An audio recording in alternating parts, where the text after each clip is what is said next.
All right, so this is a little unusual. We have Greg's background, his setting, and this is on my channel that we're supposed to be doing this for because I tried this yesterday and we recorded something and I lost it. I just didn't record for some bizarre reason. And so we're just going to go over the same thing that I asked him about yesterday. I'm no military expert. I have not been in Ukraine, so I'm going to rely on people that have firsthand knowledge. Greg just got back from Ukraine. He's been there since January 2nd, just got back on Easter. And so, okay, Greg, tell me what we're not seeing, the good, the bad, and even the ugly. I hate to talk about the ugly, but we need to talk about the ugly if we're going to be telling the truth. So what's actually happening on the front lines? What's going on? Like, show us on the map, like what you see that we don't see, and then what's morale like? And let's go with those two big questions for now. Okay. Well, thank you, Dr. Gerdes, and I appreciate being here with you.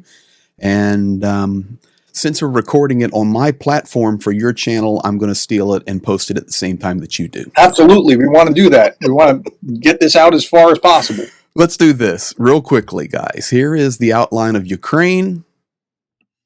And Ukraine in general is the size of Texas. And I know many viewers are here from the U.S., but many viewers are here internationally as well. But everybody knows about the state of Texas. It's easy to see on the map. This is about the same size. From this side to this side is 900 miles. Very similar to Texas. Now, what is going on? What most people don't realize, and I'll change the color here to black, is a lot of things happen unknowingly. For example, like in Lviv. Let's see here. There. Lviv is here. Ternopil, Ivano-Frankivsk, Vinica. Right here actually is Khmelnytsky. And a lot of activity happens in this direction. A lot of Shahed activity, missile attacks, trying to attack really critical infrastructure over here and the transit routes that would, when operating normally, be coming into Ukraine this way. So this is always happening, but very little do we actually talk about it. In fact, Jane and I were talking on my stream within the last couple of days about how the world is always focusing right here. But in reality, and there's some good reason for that, though. I mean, there's good reason to be focusing in the East because, you know, when you're talking about the battle lines and shifting and that kind of thing, that's there. But the missile attacks, the Shahed attacks, I mean, that's a whole different story. They're everywhere. And yes, your frontline battles are on that 1,000 kilometer long red line. But in reality, that red line should extend, and I'll make it black now, all the way up through north of Kharkiv, north of Sumy, north of Chernigiv. So it would be about a 1,500 kilometer red line because the DRG, which is the special forces of Russia, are always coming across the border wreaking havoc. And yes, let's be fair. Ukraine does the same thing going across to Russian side. It is a war. They're both trying to gain advantage. And these soldiers that come across on the DRG are not meat grinder soldiers, as they are referred to many times. They're professionals. And it is, it's tough up there. So really that line is that long. Now on the front line itself, it is brutal, although stable as possible. I'll delete this. I'll zoom in for everybody here. The best place, and I hate to say it that way, but the best place right now for Ukraine is that line. And that would be to the east of Kharkiv. That would be the Kupiansk. That would be the northern Kremenna forest. This is the most stable position that Ukraine has. The other thing that I want to remind people of, especially on your channel here, Prof, is this area right through here is deep, deep forest. And above Kharkiv, deep, deep forest. And when I say deep forest, imagine it being a sunny day. You walk 50 meters into the forest, and it's like nighttime. That's how thick the canopy is. So it's now there's something that struck me when I'm looking at this, and that is This is where they used to put the weakest recruits, if I remember correctly, and there was some speculation Russia's going to overrun them because they're the weakest, they're poorest trained, whatever. But I guess they're counting on the terrain to work to their advantage. Well, the terrain is a challenge, and additionally, the forest, the trees, is a challenge. And Mhm. even though it's foresty and lots of trees and up and down hilly terrain, just imagine that it's also very wet. There is a lot of rivers, there's a lot of creeks, there's a lot of swamps. Um, this is a deep forest land. In this land here, lots of deer, lots of bear, all of that kind of things you think about with deep forest. It's in this area. Sure. Once you get down to Liman and you come through Kramatorsk area, Konstantinivka, come down to the southern point, and then come across to Zaporizhia, this changes into plains, kind of like Kansas, Iowa, Nebraska, big, open, huge fields, much more difficult for Ukraine to defend. And they're doing a bang up job. This is why Ukraine, even though they're lacking supply, and to be quite honest, they're lacking soldiers, they're working on the mobilization issues. This is why it's easier to hold here due to the terrain. Down south of Liman, you get into places that we hear talked about all the time, such as Chasiv Yar now, outside of Bakhmut here. Chasiv Yar is setting up to be the next Avdiivka, the next Bakhmut. And on the eastern side of Chasiv Yar, we have friends that are stationed there, for better words. This is their zero line, and they just tell me, Greg, it looks like Bakhmut. It looks like Avdiivka. Every building is being destroyed. So the headline this morning was Chasiv Yar. The Russians have not gotten into the outskirts of Chasiv Yar. That was a headline I saw this morning. Interfax, Ukraine. Yes, and tonight on my program, and I know we'll be seeing this at different times, guys, but tonight on my program, I will be showing and proving that Eastern Chasiv Yar is demolished and under control of Russia. I'm going to prove it. Okay. Not that their soldiers are in there, but they completely control it. Oh, okay, yeah. Okay, that's very different. They were telling the truth, but it looked like, okay, yeah. So the soldiers aren't there, but they're pummeling it with artillery. Oh, okay, they that's fair. it. Now, they control it. Eastern Chasiv Yar, I'm going to show tonight. I'm going to actually show a church building and show it on the satellite map, and then I'm going to show the video. Guys, it's unbelievable. It's gone. Yeah, it's absolutely gone. It's going to go into urban warfare next, and unfortunately, Ukraine does not have supply enough to hold it. Not enough artillery. That's exactly what I said in the daily brief. Was if only they had the ammunition. Like that's it. Our next troubling point on the front here is actually this line right here. This is outside of Avdiivka, and I will give you guys a heads up right now. We're early April. You pay attention to Konstantinivka, Druzhkivka, Kramatorsk, and Slavyansk. Ukraine must hold those cities. That is a metro area. I call it metro, but it's medium size. Kramatorsk is basically almost a large city that are connected. Pre-war population in that loop, probably pushing 500,000 with the whole metro area. But those towns are up on a hill, and Ukraine's doing a good job holding that. So that's really good news. If they were supplied, it would make it much easier, but they're doing a really good job. The next town I'm going to tell you guys. Hold on. So yeah. let me ask. So they'll be able to hold out a little longer, like Severodonetsk and Lysychansk, because of the terrain, because they're up on that hill. Absolutely. Okay. They're probably going to bomb them into oblivion. So Eastern Konstantinivka here, right there. I was just there a couple of weeks ago. It's being destroyed. It's every day shelling is coming in. Every day. It's very dangerous, and it's being destroyed. But they're not even close to there. They're over battling east of Chasiv Yar. But the artillery range, they're already softening it up. And I mean, like, guys, when I say destroyed, every building is damaged. and it's terrible. It's absolutely terrible. But Ukraine absolutely in control of all those areas, and they had the advantage there due to the elevation. So if they are supplied, great. Yeah. If not, it's a matter of time, but it will be much more difficult for Russia to get up onto that ridge on those cities. Mm-hmm.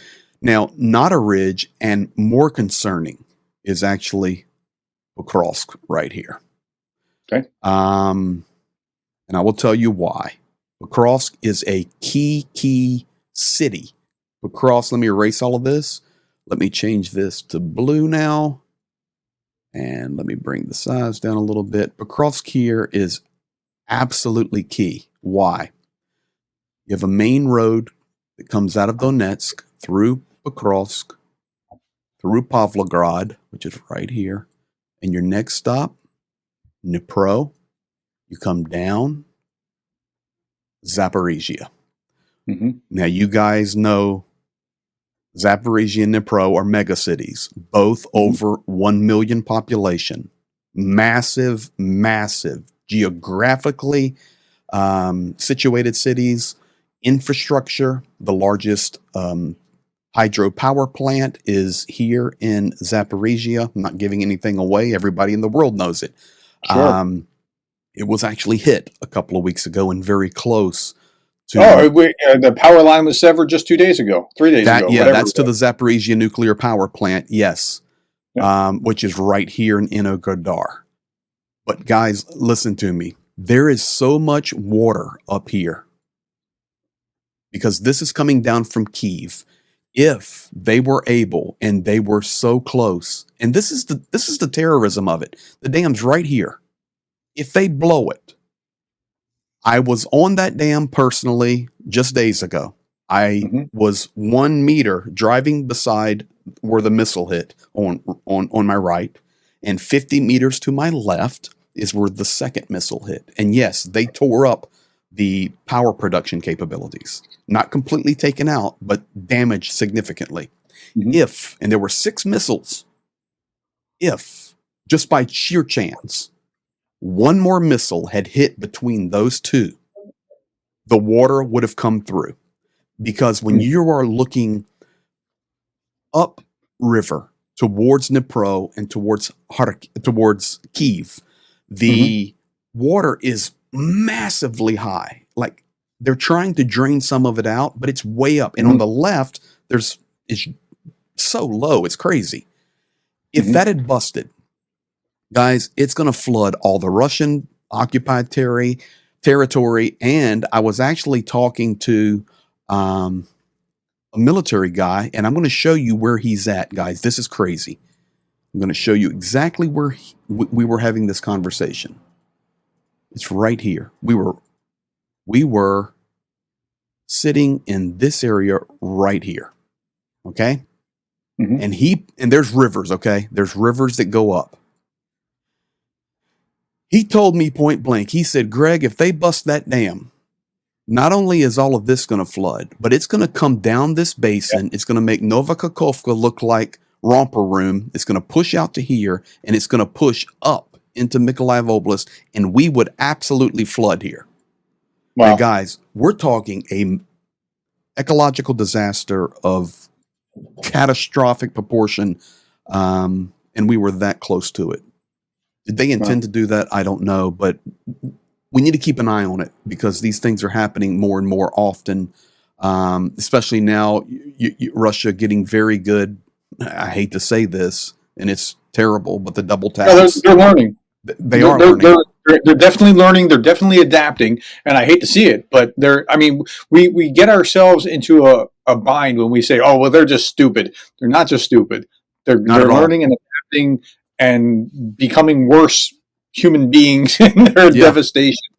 So let me do this last piece for your frontline update here, and it's right here, the city of Donetsk, which is massive, 1.5 million.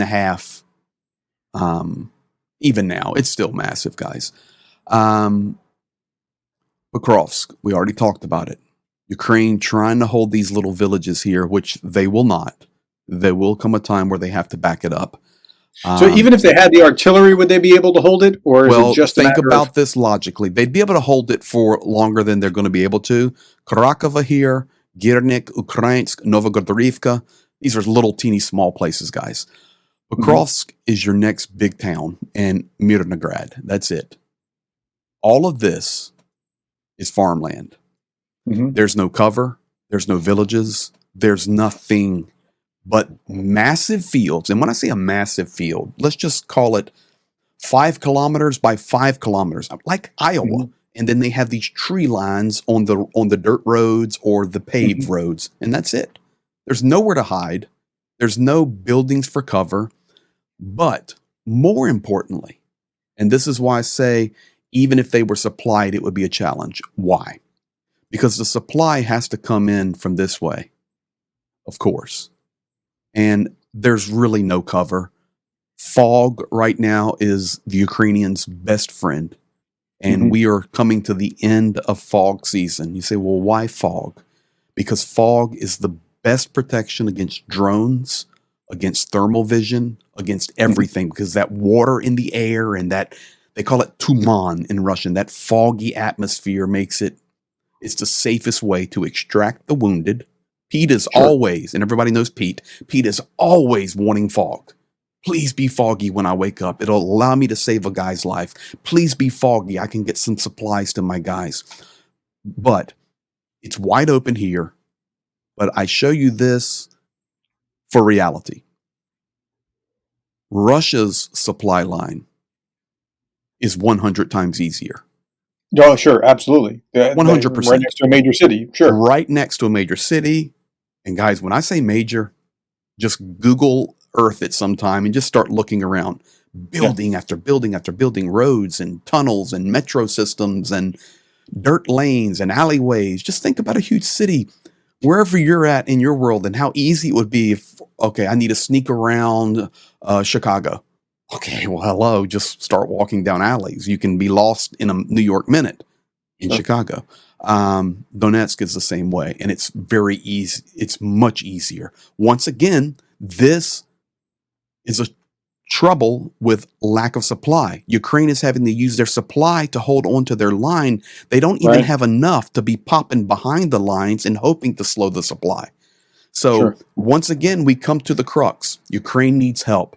We can't open a shell factory. We can't supply defensive weaponry. We can supply life-saving equipment and armored vehicles and tourniquets and care and all these products that we all work together to do, but it's going to take a global effort here, Sure. um, and And so we let's need go. some Let's talk about the adjustments. fog and the vehicles and that kind of thing. Hmm. Because when Pete's trying to get them out, and you don't have fog, and you have a just a vehicle that's somebody's van, or you were interviewing these guys who had a white ambulance. Hmm.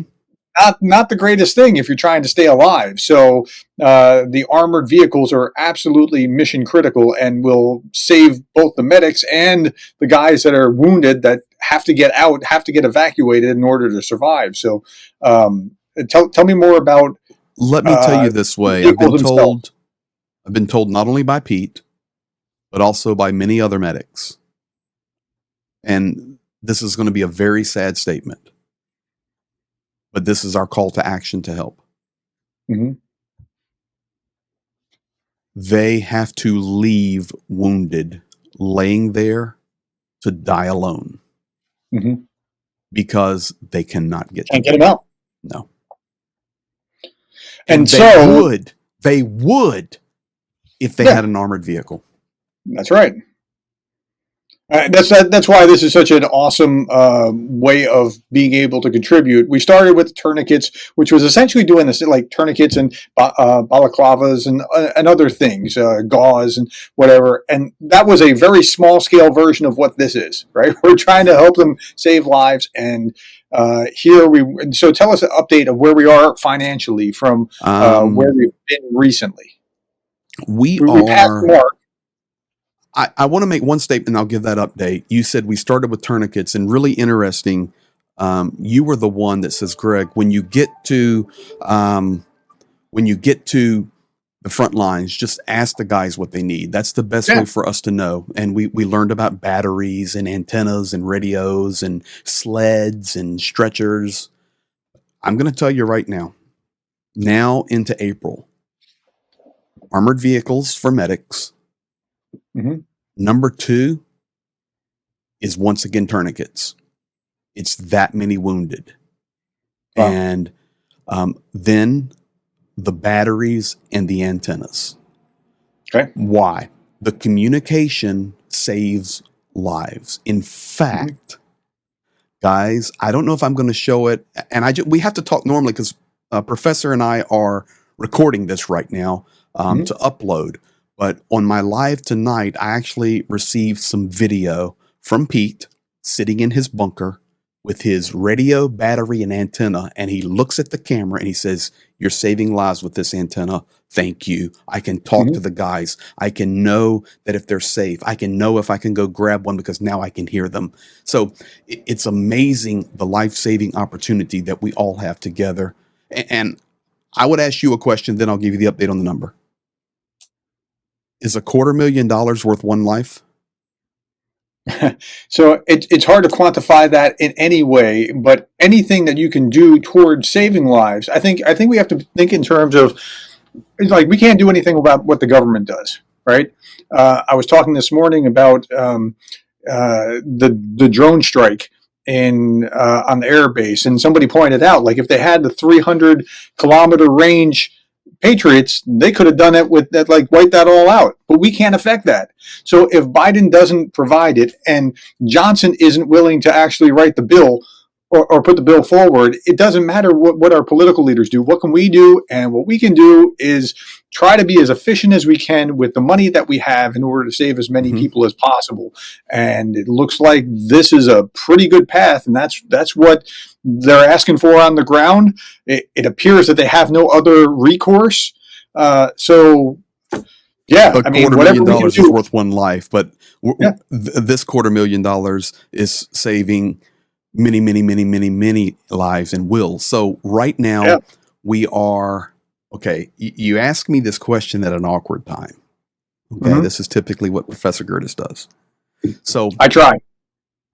Officially, I also assign homework. You do.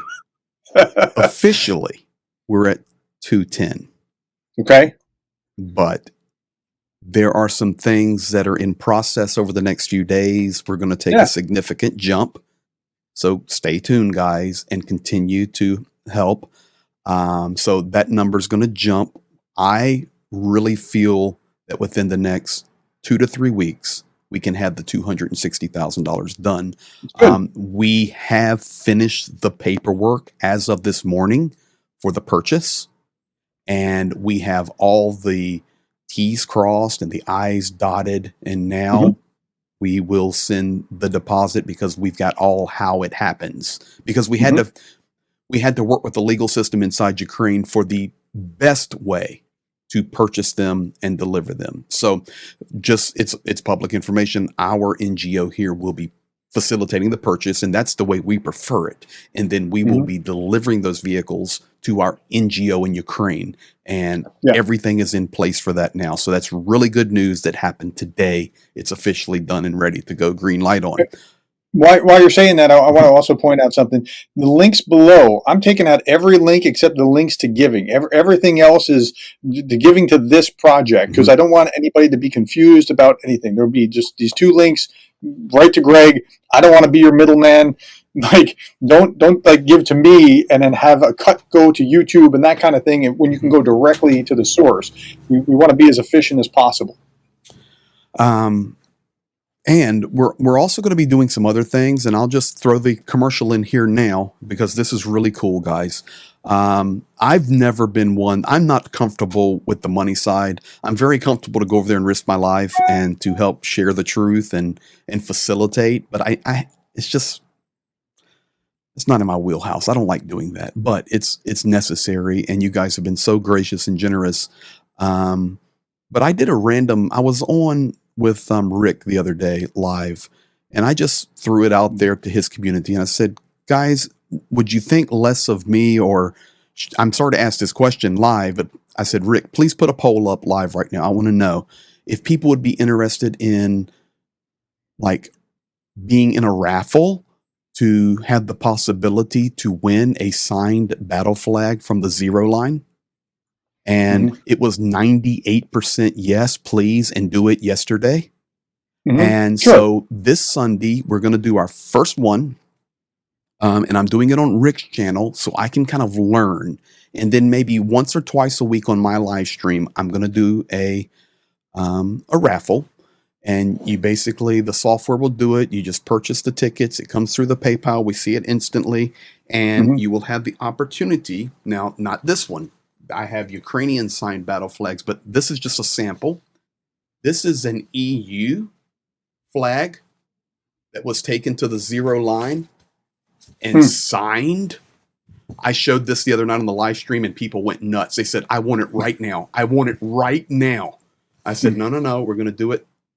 We're going to, hold on. Sorry. I'm having technical difficulty. We're going to do it the right way.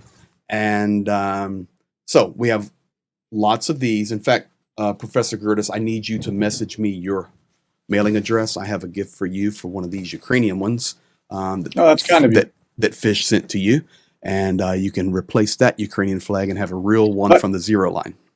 I'll take down the Nikki Haley sign and put And that up hang in the place. Ukrainian battle Yeah. flag. The point being, guys, we're trying to give back and show that we care. And what you really need to understand is I took this to the unit and I said, guys, I've got some national flags here, US, Canada, Germany, EU, just nations I could find there. And I had 50 Ukrainian flags. And to be quite honest, this was Professor Gerdes' idea 3 months ago, by the way. And I assign lots of homework. I I make his dropped life miserable with homework. I dropped them off and I said, I'll be back. I came back a month later and they had them all ready. And they says, Greg, we took these to the zero line and signed them in the bunker. They're there while the bombs are going off. And this is That's a awesome. special piece of history. And we're just going to be raffling them off a couple of weeks. And all of that money, of course, will go to our armored vehicle project. Or when that project is done, we're going to be going to another project. Yeah. And Like just who would have keep known going. that? Like, I mean, it makes sense when you're talking about metal detectors. Okay, but I wouldn't have thought of that until you had asked. Found out this is what they need. Like we knew drones. Okay, that makes sense. We knew tourniquets. Okay, but I wouldn't have thought batteries. I wouldn't have thought right. So yeah, so we're being as efficient as we possibly can with what we know by asking at the source. And but now one of these efficient measures is getting people safely out of there, and that's going to be costly, and we still need help. And to the degree that you can help with that, the links are below. These are the only links on my videos. It's the only links. I took all the extraneous material out on this video. So Thank you. And we will, please, Dr. Gerdes is always putting up multiple videos a day with his top stories or this or that in his system. He's live on Saturday mornings for his Q&A. sometimes, not Sometimes always, but generally, I try to do it on. he's occasionally live on his It's Saturday like the mornings. worst possible time for people. It's the only place I can fit into my schedule. I mean, I Right. have too much going on. So To all of you guys that are watching Professor Gerdes' channel right now, please, in the comments below, would you say, Prof, go live with Greg one night? Go live with Greg one night. yeah, Because I I can do want to that. get I him can on do here. that. People love listening to Prof. But my point being, especially Monday through Friday, I'm going to be live 5 o'clock Eastern to the best of my ability with not only daily updates and live chats with people inside Ukraine and all the stuff that I do. And most of you now know that, but also keep you updated on the giving at least every other day because it takes a couple days to process through our books here at the office. So you can keep updated with it there. All right. So let's talk about morale now. So my first question was about what's happening. The second one was about morale. What is morale like for the average soldier that you've interacted with in Ukraine, the average defender? Tired. And I know that's not Okay. a word for morale, but very tired. Many of the But guys, how would they not be? correct. Some of the guys have not left their position for 18 months. Hmm. Fish, which many people in my community know, and Professor Gerdes knows, Fish finally got a 2-week rest after being on position for 6 months. Wow. Guys, every day, 24/7, you're fighting a war. He has a beautiful wife. He has young children, parents, grandparents, just like you do. And 6 months unable to leave his position. And you say, well, why don't the family just come visit him? Which of you would bring your wife and children to your place where they could be bombed? Yeah. Nobody.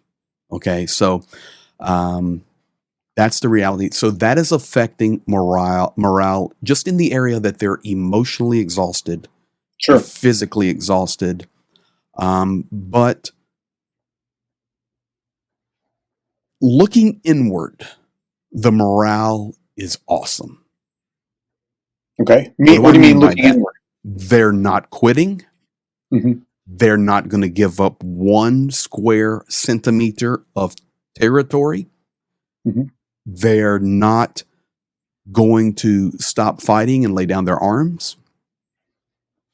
Why? There's 3 reasons. And I'm going to rank them in order from least important to most important. The third one is because they're fighting to defend their homeland. They're fighting to defend the possibility to be Ukrainian and to fight against the narrative that they're Nazis and fascist and all these lies. That's number 3. Number 2, they're fighting for their wives, their husbands, their children, their parents, their grandparents, their neighbors. That's number 2. You say, well, hold on. Why wouldn't your wife or your husband be number 1? Because this war is now going into the 3rd year, and every soldier on the front line has lost dozens of friends and co-laborers. And these guys are no different than you and I. For example, every time I go to the front line, no matter where it is, what it is, whichever group of soldiers I'm with, and every patch you see there, guys, these are all personal units that I personally work with, and every patch has a story. So all of those guys, everywhere I go, they say, Greg, if something goes sideways, you're here risking your life. If something goes sideways, meaning attack, mega, you will leave here alive. I will die for you because you came to help us, and this is not your war. It's ours, and you're helping us. So I will cover your body with mine. Don't even think about it. That's the inside story. Like, we had the movie in the US, Band of Brothers, and it really is. And these guys, all of them said, I will never quit because Oleg died for this. And Sasha died for this. And lots of female soldiers, Natalia died for this. And Svetlana died for this. I will not quit because we promised to stand for each other. So in those regards, morale's good. On the other side of that, not having morale, or not having ammunition. They're despondent. Yeah. So, how are they looking at their partners, especially the United States? Disappointed. That's the best word I can use. Yeah. It's not like they're angry. Please understand me. They're not angry because they have received a lot of aid. They really have. Nobody expected this war to be going 3 years into the 3rd year. Nobody expected what we're seeing. Let's be honest. Nobody expected that Israel would be in the war they're in, and we're on the edge of Iran potentially doing a massive attack against Israel. Nobody could have expected any of this. Exactly. And they understand that. But they're disappointed. Yeah, and let's go back a bit too, because in '94 with the Budapest Memorandum, people are like, well, how can they keep asking for stuff? Well, we did kind of teach them to disarm. okay, we got your back. Now, it's not legally written that we have to arm you with this, and that, but morally, we said we're going to guarantee your borders, We and gave Russia and UK and US. we gave So security guarantees. that's right. And because we did that, why would they have to create a weapons program and have the soldiers ready for this kind of thing? They shouldn't. Like how secure? Like think about Canada. Canada's probably not worried about other places around the world coming to invade them, right? Because we're right on there. Like the U.S. would not be okay with somebody else, other China, invading Canada or whatever, right? That's just not going to happen. That's where they were mentally, and so yeah, they've been kind of sucker punched. We come we come to this, and I've never had a soldier in the last 2 years of running the front lines ever even lie to me. I'm just telling you guys straight. For example, if they say, okay, we're going to meet you at this location point and gives me GPS coordinates at this time, they're there. Mm-hmm. If they ever say anything, their word is their bond. Yeah. They're honest. And the morale issue, the disappointment comes from what has happened to honor and Mm-hmm. what has happened to doing the right thing and what has happened to standing by your word. In 1994, you had Yeltsin and you had Clinton and you had these other world leaders there. Just because we're 2024, 30 years later, what changes? Yeah. New person. We can't go back and change the battle agreement or the surrender agreement that happened on the Missouri, the Missouri Battle Group at the ended the World War II against Japan. What, do we just go back and change that? No, that's Russia's trying to. Hold on, wait a minute. Russia's trying to do that with the giveaway of Crimea. Exactly. But we can't do that. Seriously, 3 weeks ago it was going through the Duma that they were trying to undo that from the Soviet days of when Crimea became Ukraine again. Exactly. like you can legally do that now and then it's okay. But look who's doing that. Exactly. We as the United States, we as sovereign and good European nations gave our word. Mm-hmm. And we put the name on the dotted line. I don't care about the legalities and you get into this little I and that little T and this little comma. We said, give up your stuff. We got your back. They gave up their stuff. And so the lesson to the whole world, if we drop the ball now, is go get nukes, because that's the only way. Because honestly, if Putin didn't have nukes, he would be Russia would be a TikTok video where some mob beat somebody up. Correct. That's the reality. But here's the reality, Prof. Here's the reality. And I spend a lot of time inside Ukraine. You go to a topic now, we could do another entire video on. You keep going the way we're going, Ukraine will be nuclear again in very short order. Very short order. Them.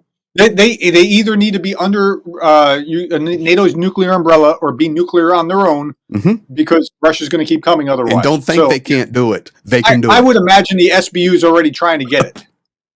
I have no proof, but I would imagine they're already trying to get their hands on something. They can do it. Yeah. So at any rate, okay. So compare now. The last thing.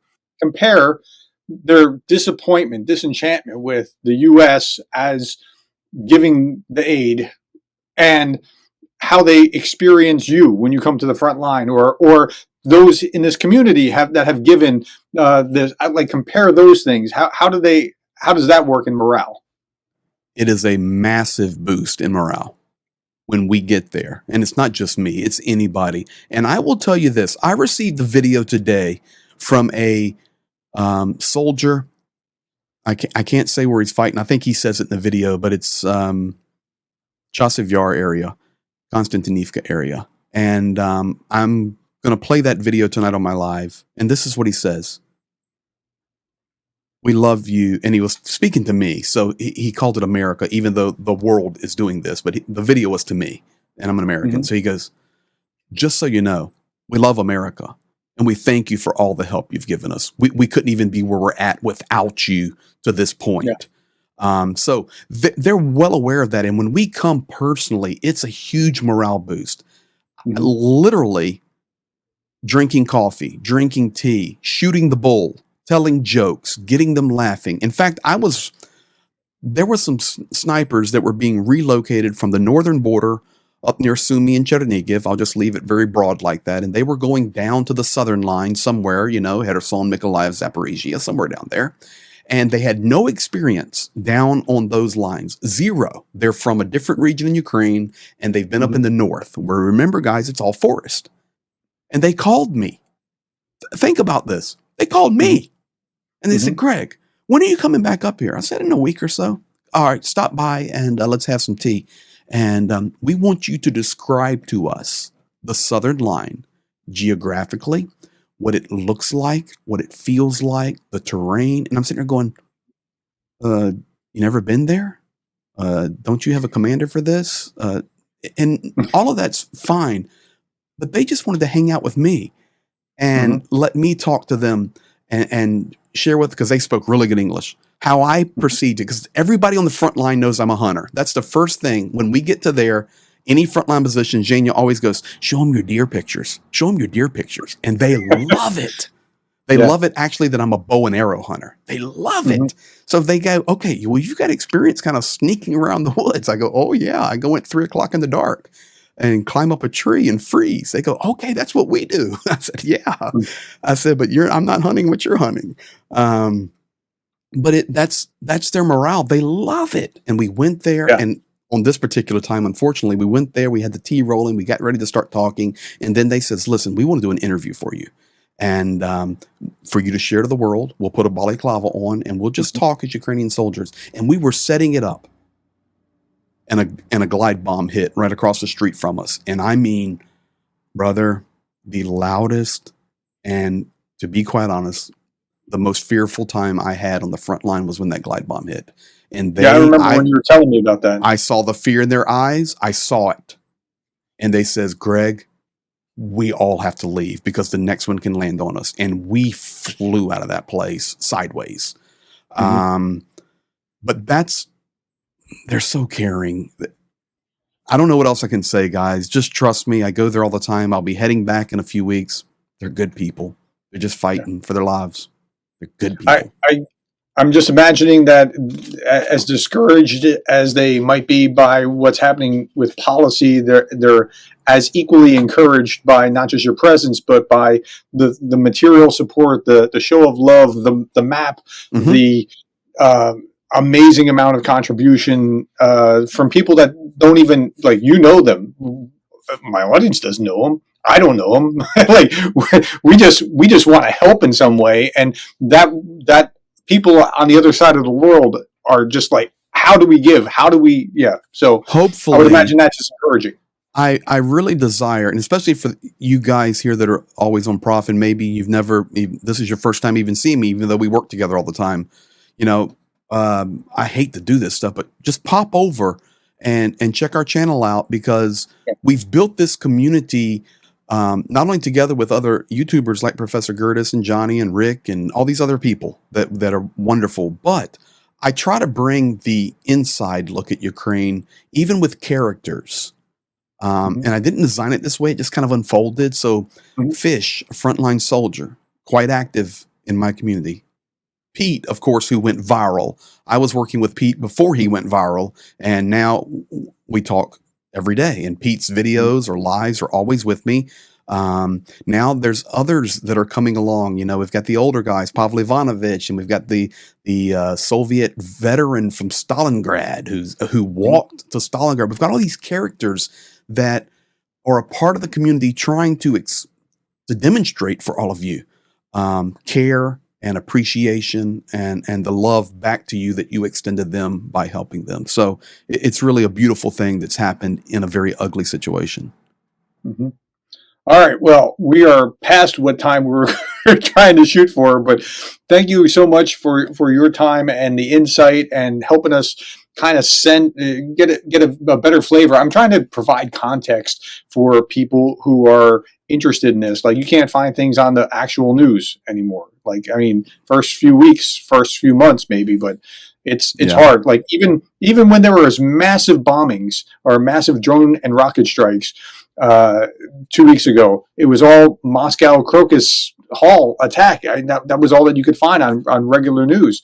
So this is providing an invaluable service. I remember when the war started for the first couple of months, and we were streaming every day. Just didn't have a larger community at that point, but I can remember, and I'm sure many of you guys here that are YouTube savvy, you can remember us going through YouTube, and there were so many channels up of live webcams, like over Kyiv and Kharkiv and Dnipro, and they were just broadcasting them 24/7. And you would click one, it would have 35,000 people watching it. They're just watching because the war was unfolding. I found one of those by sheer chance a few days ago, actually, Dr. Gerdes, and I flipped it open. And I said, well, let me check the webcams out and see if I know these places it's looking at. There was 9 people watching. Yeah. It just shows, there's a change, and we need to do our job to keep it at the forefront of people and give them an avenue. Yeah, and that's the problem with the news cycle. I mean, I give this example all the time, like the Johnny Depp Amber Heard divorce trial crowded that out. Like, how important is Ukraine? How important is Johnny? Well, it's down here somewhere. Yes. Johnny Depp's divorce. But that's just what the people apparently wanted. And well, it's the TikTok generation. Sorry. Yeah. All right. Well, the microwave generation. Yep. It's a challenge. I will tell you this, guys. Professor Gerdes today is in big trouble. Big trouble. Why? He's always giving me homework. He's always making, pressure on me, and I try to come through for him. But he said today when he called me, he says, Greg, all right, listen, we did this yesterday and things didn't go right technically. So today we're going to record again. And this video is going to be 30 minutes. 30 minutes. Guys, I'm looking at the clock here over in my studio, and it is 47 minutes and 13 seconds. That's because you're long-winded. I'm getting you back. This was good. I'm trying, but it must be hard with all the context that you actually have to be able to distill it. I understand that. So, yeah. So, okay. So thank you very much for your time. I always end my program by saying thank you for being the kind of person that cares about Ukraine, and you and yours with Slava Ukraini and Geroim Slava. In fact, today, something special for Professor Gerdes' crew. I'll give you 2 things. All right. Number 1, I wonder if Vova has found his watch yet.